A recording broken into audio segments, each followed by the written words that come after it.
Pôjdete voliť a keď áno, prečo? Neviem, či pôjdem voliť, lebo neviem koho. A Ani tam nie je žiadne nejaké menšie zlo, ani nič, proste neviem, koho by som volil. Pôjdem voliť, určite vždy som išla voliť. Pokladám to za takú svoju povinnosť a vôbec možnosť. Ja si pamätám aj doby pred 89., takže teraz si môžem vybrať, vtedy som nemohla.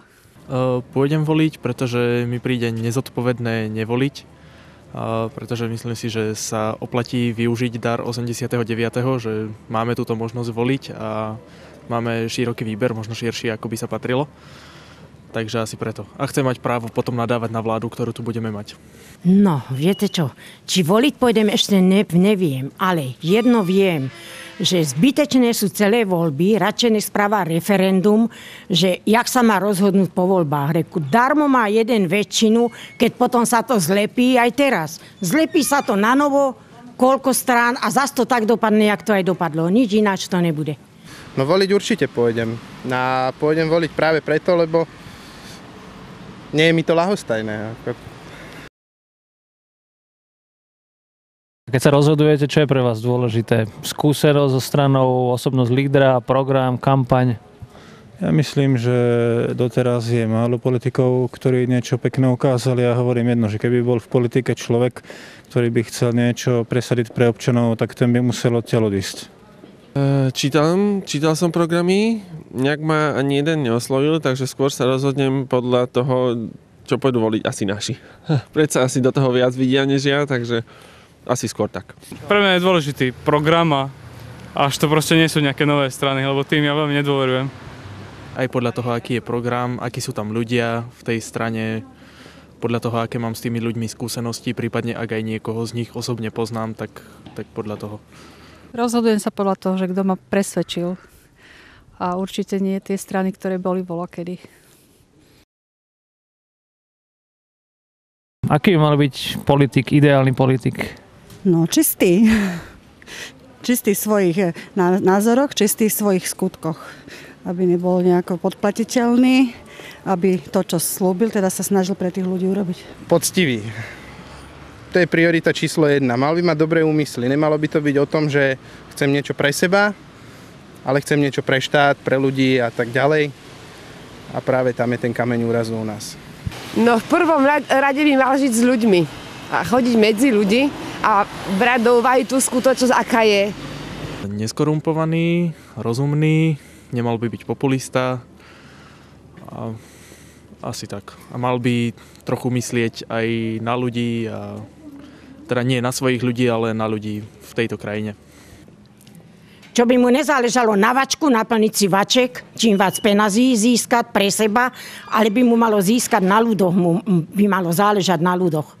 Že jak sa má tá republika, jak sa tí ľudia majú, lebo však tá republika sme my všetci. No. Aspoň niekto, kto predhodí nejaký návrh, aby sa niečo v tomto štáte zmenilo, čo je dosť reálne, čo by sa dalo uskutočniť a aby sa mu fakt dalo dôverovať. Asi tak.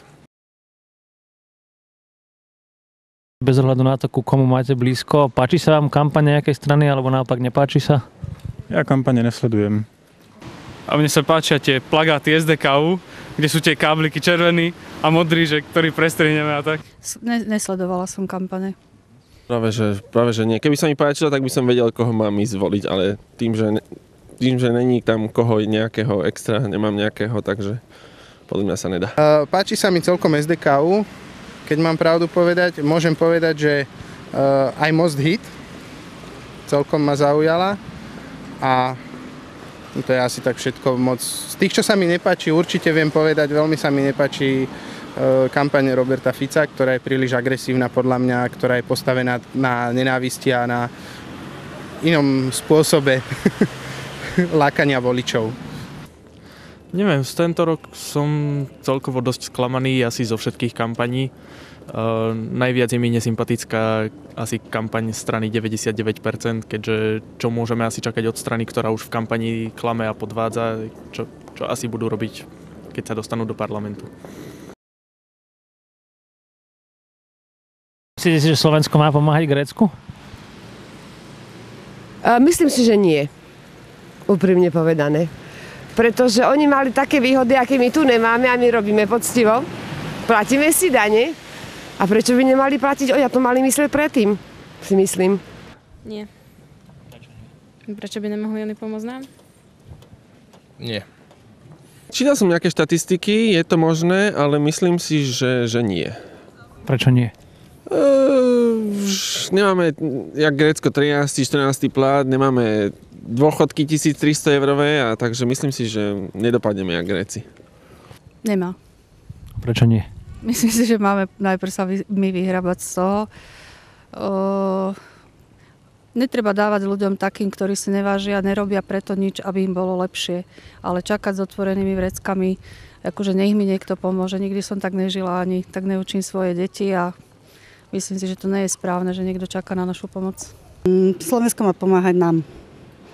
Keď sledujem to, lebo ja pozerám aj správy, aj teda v televízii, aj čo hovorá, tak by to nebolo správne. Ale zase na druhej strane, ako to vysvetľujú, už do toho sa ja nerozumiem. Ale ináč, aké oni tam mali dôchodky, aké oni tam mali platy a my čo tu máme a im sa ešte nelúbi, oni nechcú utáhnuť opasky. A my musíme nie opasky, ale tie naše žalúdky musíme utahovať stále. Čo by ste odkázali tým politikom, ktorí budú zvolení v blížiacich sa voľbách? Ja myslím, že mali by viac myslieť na ľudí a menej na seba. A nemali by vládnuť, ale nám, ľuďom by mali slúžiť. No, aby to, čo slubovali, aby splnili. Tak aby sa snažili. Aby sa snažili a aby trošku viac vcítili do kože ľudí, ktorí tu žijú a platia ich. Aby začali počúvať ľudí, aby chodili medzi ľudí, aby to nebolo len pred voľbami, ale nech si vypočujú aj bežného občana. Nie je takého, ktorému dajú hrebiček alebo nejaké to pivko. Aby im záležalo vác na ľudoch, jak na svojich vreckách, lebo ich rodiny majú všetky dosť. A takíto chudobní ľudia tí veru nemajú. Aby dodržali aspoň polku toho, čo nasľubujú. Polku, aspoň štvrtku. Slovami novinára Samatrnku by som to povedal, poprosím, správajte sa tak, aby sme potom po odvolení nemali pocit, že nás za tou plentou niekto pokefoval odzadu a bez lásky. Citát Samatrnku.